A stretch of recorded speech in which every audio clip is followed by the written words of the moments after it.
मुंबई पुणे के बाद अब पालघर स्टे वसई विरार में स्व का नया प्रोजेक्ट लाया जा रहा है। अब हर घर अपना घर होगा।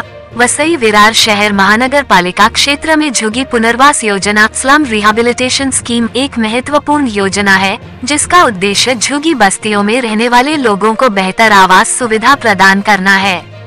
इस योजना के तहत झुग्गियों में रहने वाले गरीब परिवारों को नए घर दिए जाते हैं ताकि वे बेहतर जीवन शैली जी सकें। आइए जानते हैं मनपा आयुक्त और एसआरए के अधिकारी ने क्या कुछ बताया है। एसआरए श्री अनिल पवार सर, आयुक्त वसई विरार शहर महानगर पालिका, श्री राजकुमार पवार सर, कार्यकारी अभियंता एसआरए, श्री निलेश सावंत सर, वास्तु विशारद एसआरए आणि सौ मीनलताई पलांडे, सक्षम प्राधिकरण की ज्यांच्यामुळे आज खरं ही इथे बैठक आजची होऊ शकते। कारण की एका महिन्यापूर्वी मलाही माहिती नव्हतं की वसई विरार शहरामध्ये एसआरए लागू झालेला आहे। मीनलताईंचा एका दिवशी फोन आला आणि त्यांनी इच्छा व्यक्त केली की ताई आपल्याला भेटायचे, आपण जरा भेटूया। आणि त्यांच्या ठाण्याच्या ऑफिस मध्ये मी गेली भेटायला, तेव्हा सोमन सर सुद्धा होते आणि त्यांची पूर्ण टीम होती। आणि त्यावेळेला मला आश्चर्याचा धक्का बसला की 2020 सालीच आपल्या वसई विरार महानगरपालिकेचं क्षेत्र हे एसआरए मध्ये समाविष्ट केलेलं आहे।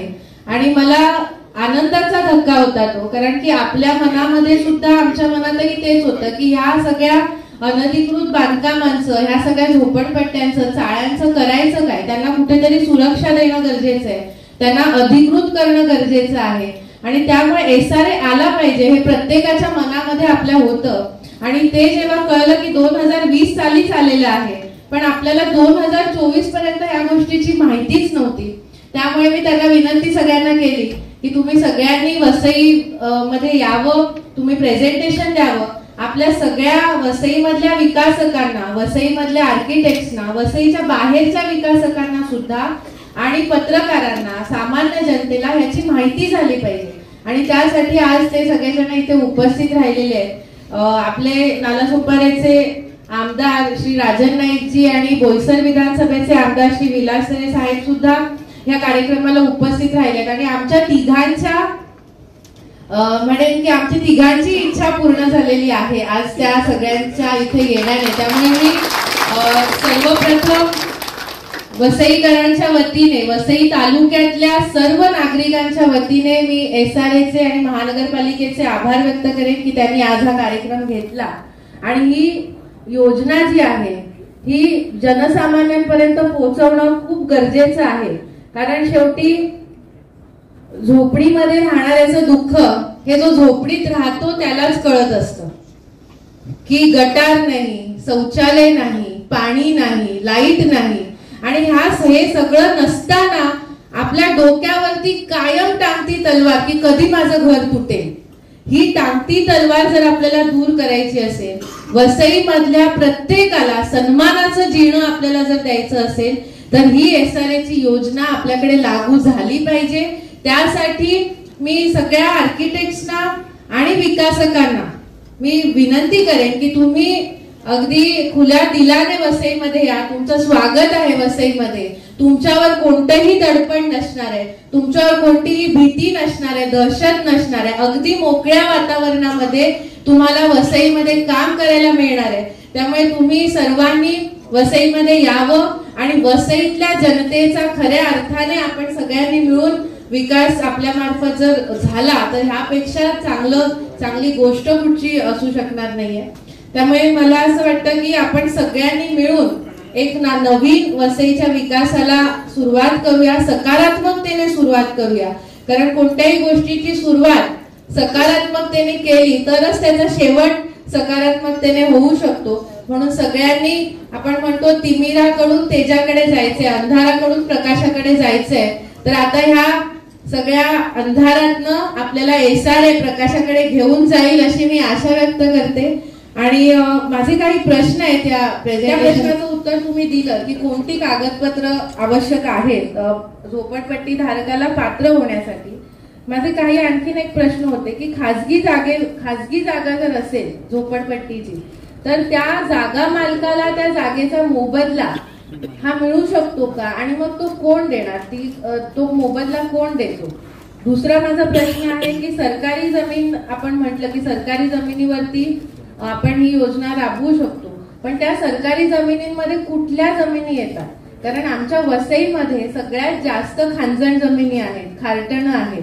तर ह्या जमिनींचा समावेश आपल्या योजनेमध्ये होऊ शकतो का, ह्याचं सुद्धा एक थोडं स्पष्टीकरण आपण द्यावं.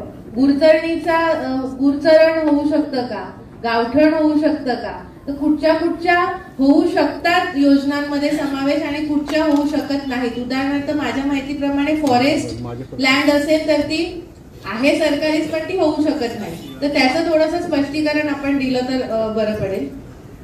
तिसरा असा माझा प्रश्न आहे की काम सुरू झाल्यानंतर म्हणजे आपण झोपडी धारकांना पात्र करू, विकासक निश्चित होतील, आणि जेव्हा त्यांचं काम सुरू होईल तेव्हा तिकडनं त्यांना कुठेतरी विस्थापित करण्याचं आवश्यक असणार, कारण की त्याच जागेवर त्यांचं पुनर्वसन होणार आहे.